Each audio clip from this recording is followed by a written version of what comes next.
Imagine you're on the subway, crowded car, morning rush, everyone staring at their phones. And across from you sits someone who is almost human.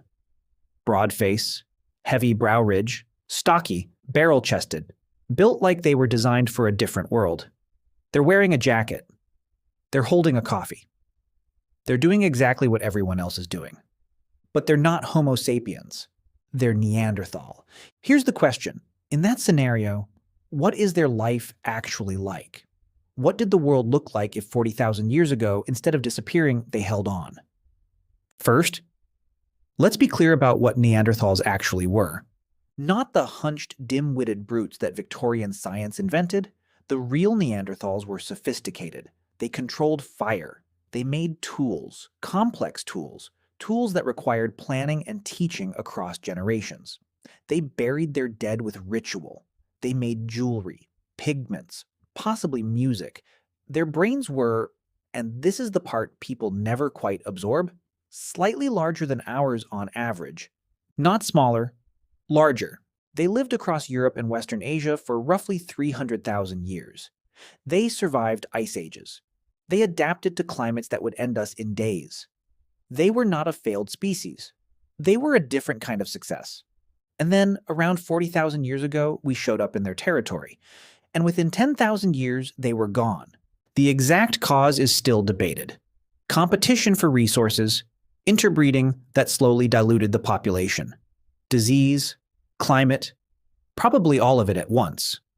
But the result was extinction. Or near extinction. Because here's the thing you probably already know. Most people with European or Asian ancestry carry somewhere between 1 and 4% Neanderthal DNA. They didn't vanish completely. They merged. They became part of us. But what if they hadn't? Let's say the meeting goes differently. 40,000 years ago, instead of competing to extinction, Homo sapiens and Neanderthals reach some form of stable coexistence. Different territories, occasional contact. Interbreeding continues, but both populations remain distinct. What happens over the next 40,000 years? Neanderthals were already tool users, already cultural, already capable of symbolic thought.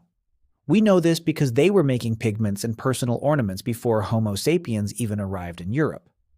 The spark was there. What they may have lacked was population density and the networked information sharing that comes with it. Homo sapiens lived in larger, more connected social groups. Ideas spread faster. Innovation compounded.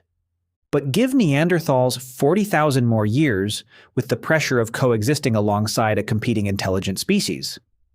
And that changes. Necessity accelerates everything. Here's what genuinely complicates this scenario. Neanderthals weren't just a different culture. They were a different biology, and some of those biological differences would have shaped a surviving Neanderthal civilization in ways that are genuinely hard to predict. Neanderthal vocal anatomy was different from ours.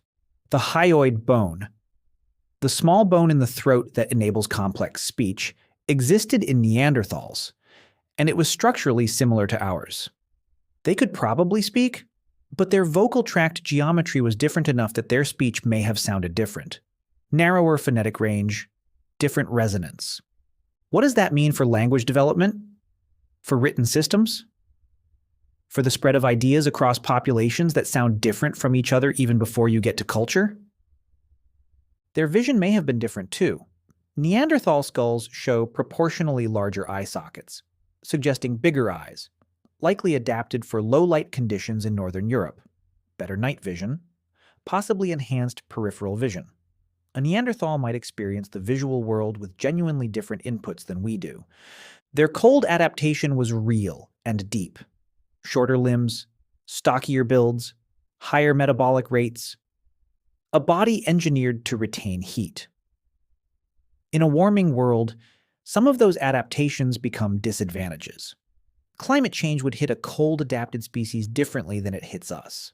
And their immune system, shaped by 300,000 years of European pathogens, would have been different from the immune systems Homo sapiens carried out of Africa. First contact between the two populations, historically, likely involved disease flowing in both directions. In a surviving Neanderthal world, these biological realities don't disappear. They shape everything. So here's what I think the world actually looks like. Not one human civilization with a Neanderthal minority. Two separate civilizational tracks, developing in parallel, with points of intersection. Neanderthals, historically concentrated in Europe and Western Asia, develop along their own technological and cultural path. Their innovations trend differently, perhaps more focused on cold environment engineering, on endurance, on the deep knowledge of specific landscapes they were biologically suited for. Their social structures, built around smaller, tighter bands, might produce cultures that are more localized, more intensely specialized, less globally networked than Homo sapiens civilizations.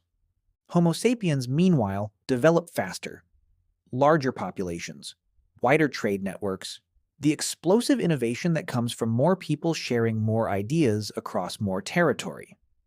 Agriculture, cities, written language, the compounding advantage of scale. The first serious collision point is agriculture.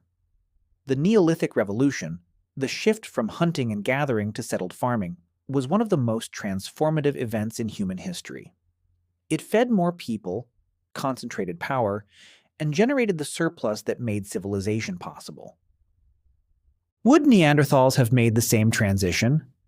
Maybe not on the same timeline, maybe not at all, independently. Their deep specialization in hunting large megafauna, their smaller bands, their different relationship to territory, these might have kept them in a more mobile, hunter-gatherer existence long after Homo sapiens had built cities. And that gap between an agricultural civilization and a hunter-gatherer one has historically been devastating for the less settled group. But here's the version of this story that should genuinely unsettle you. We've already run this experiment. Not with Neanderthals, but with every indigenous population that encountered an expanding agricultural civilization. The result was almost always the same: disease, displacement, cultural destruction. The agricultural civilization expands, requires more land, carries pathogens the other population has no immunity to. In a world where Neanderthals survived, we would almost certainly have done to them what we did to every other population we encountered that had a different relationship to land and resources. Not out of uniquely human evil, out of the same expansion logic that has driven every agricultural civilization in history. The scenario where Neanderthals survive in dignity and equality alongside Homo sapiens requires both populations to have made radically different choices than our species has ever made with any outgroup in our entire recorded history. Which is dark and worth sitting with. So back to the subway. The Neanderthal sitting across from you with the coffee and the jacket, if that world exists, it probably exists because of a history that looks a lot like our history. Conquest, displacement, resistance, survival in diminished form. A population that started at the same technological starting line got hit by every agricultural expansion and colonial wave that Homo sapiens generated, and emerged into modernity carrying the weight of all of it. Or, more likely, they don't make it to modernity at all. The same forces that pushed them out 40,000 years ago, scaled up with cities and ships and guns, finished the job somewhere in the last 10,000 years. The question, what if Neanderthals survived, is really the question, what would we have done to them? And we already know the answer to that. We can look at the historical record. The most honest version of this thought experiment isn't a diverse future. It's a mirror. If that went somewhere you weren't expecting, good. Subscribe, because this channel doesn't do comfortable history. It does real history, the weird, dark, genuinely complicated version of what it meant to be human, and what it still means. New video soon. It might hit harder than this one.